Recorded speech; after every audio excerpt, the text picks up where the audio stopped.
Hello YouTube, Peter from the bedroom here, your guitar junkie. Yeah, so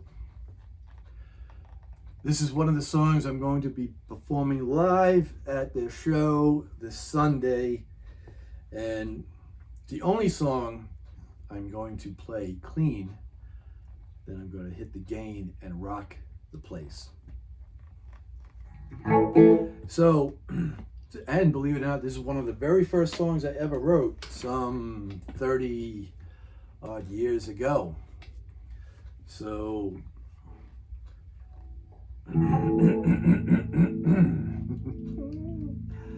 that just made me think of something. And if I remember, I'll tell you what popped into my head at the end of it, if I get through the song. Here goes, and a one, and a two, and a...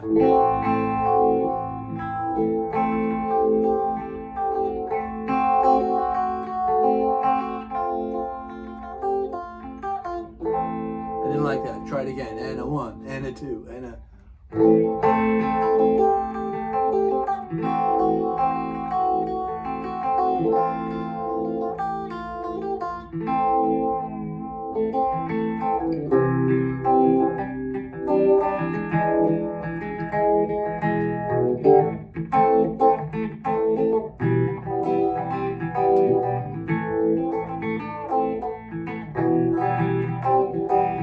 I like the orange glow of the ground as the sun comes up around. I'm shooting high up in the sky, beating down upon the ground. God is outside the shadows, different shades of gray. And I hate to watch the sun as the sun fades away. Hate to watch the sun as the sun fades away.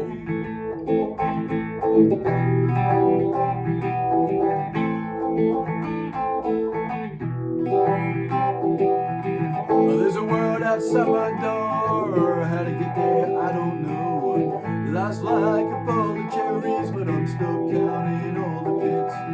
Everyone needs someone to follow. Yesterday, the day was tomorrow.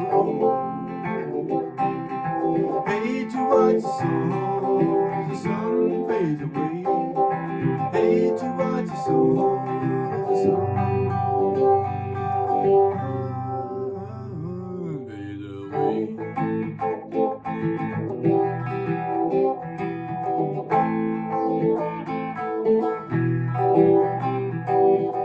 Spinning engines in my car tell me I won't get very far.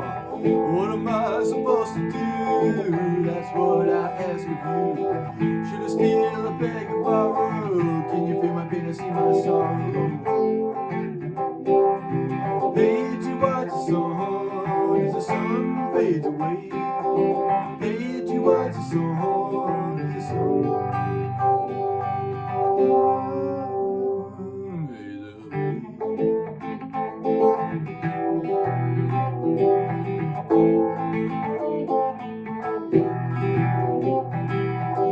There's a world inside our world, always through the ocean. Time doesn't stand still, it's constantly in motion. What's my job? What's my mission? The world's in trouble and it doesn't listen.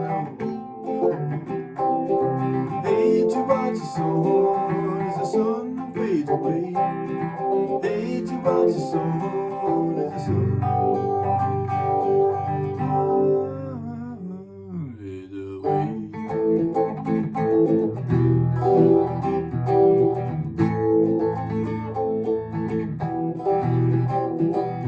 I like the orange glow of the ground as the sun comes up around. I'm shooting high up in the sky, beating down upon the ground. God is outside the shadows, different shades of gray. And I hate to watch the sun as the sun fades away. Hate to watch the sun as the sun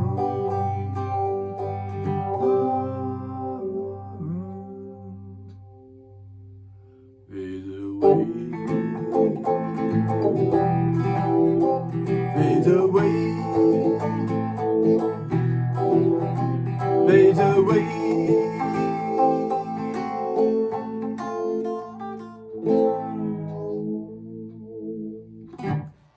Yeah, That was it. I'm not a singer. So save your nasty singing comments. I don't sing. I sing because I have to sing. If I can get someone to sing it, it would be great. But never have with my band. Always audition someone to come over and then they chicken out.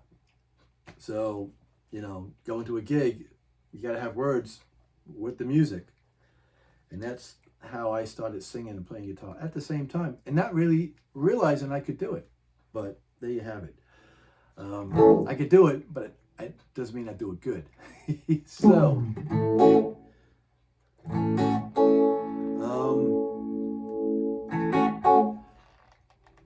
yeah, the clearing of my throat. It's like a nervous tick when I know I'm going to sing. Just like when I'm fidgeting and all, talking to a phone that's recording me with no one else in the room. That's why I move around, I fidget a lot. I remember with Beth Hart, which actually I offered this song to her. I said to, I sent it to her. I said, if you want to use this on your album, I sent it to her, Bonamassa, and Sheryl Crow. Just give me bragging rights. Just put my name on it, that I wrote it, and I could tell everyone, and I could have something to tell my family. My daughters could say, yeah, my dad wrote that song. But they all declined on them, right? So when I was Beth's bodyguard,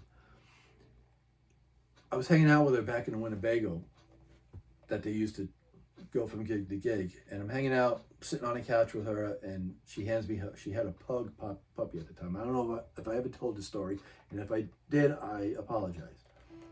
And I'm sitting there holding the puppy, petting it, and it's shedding all over my suit. And we're just shooting the shit, talking about stuff. And time comes, I have to bring her backstage just before they introduce her. They have those big power switches that power the whole stage, the whole auditorium, like what you see in the movies. And what they do is they put a cage over it and they lock it up. So when they turn it on to open up the place, they lock it so that no one can go back there and power down the auditorium and the stage in the middle of a performance. She goes over to the fence. It's like a fenced in area. Grabs it and starts yelling. So, for a moment, I'm thinking she got electrocuted. I run over, I grab her by the shoulders, and she turns and looks at me. And I said, "Are you okay?" She goes, "Yeah, this is how I warm up my voice." I felt like a schmuck. So, and unbeknownst to her, we had a stalker. We had a guy that was sending letters to the producers. I worked. The guy, Al Sherman, that owned the piano outlet on 112 in Patchogue, Long Island, New York. His other producer partner that worked for him at the store was the original keyboardist from Billy Squier, the Billy Squier band. If you look at any 80s Billy Squier video, Al is playing the keyboards, the other Al. And Billy Squier also lives on the island, like so many others. So, yeah, we knew that there was a stalker, and we knew he had a front seat. He had a seat in the front row. But we didn't know where. So the crew, the security crew, I told my guys, I said, the two at the front row on either end, if someone approaches the stage, take them down, take them out nicely. And because you just never know. You don't know where this guy is going to be in the front row, what's going to happen. So she's screaming, and I'm thinking I'm ready for my two, main guys to come running backstage, and nothing. No one came running, and I'm sure you could hear her. She's got a very powerful voice. I've seen her sing and not even be in front of the mic, and you could still hear her in an auditorium. So, nothing. So, again, they weren't handpicked by me. I didn't select this crew. They were hired, and then I was in charge of them. And that's why after that, I said I handpicked my own guys. Because they were, the guy I was training, Al Sherman, him and his son, I trained them in their house, private lessons, martial arts. They were, from what I believe, they were black belts from a karate school, and he hired the guys from his karate school as backup security. He asked me to be the bodyguard and be in charge of security. So when we were in the office, I told him, I says, you know, you want to lock all your stuff up in your car, unless you want to put your wallet in your sock. I says, but, you know, don't have anything else. And even leave your keys here in the office. Leave your keys and empty your pockets. What do you got? And these guys, pocket knife, taser, you know, the katana sticks, all these weapons. And I'm like, no, unless you're licensed to carry, which I'm the only one licensed to carry in a room, you know, it's hands-on. There's none of this stuff. This is a lawsuit, you know, waiting. So yeah, I didn't pick these guys. These guys were from his school. And after that, they never came back because they weren't even watching the cash register like they were supposed to. They weren't watching the doors, people coming in and out. And the two guys that I had in the front row were useless, basically.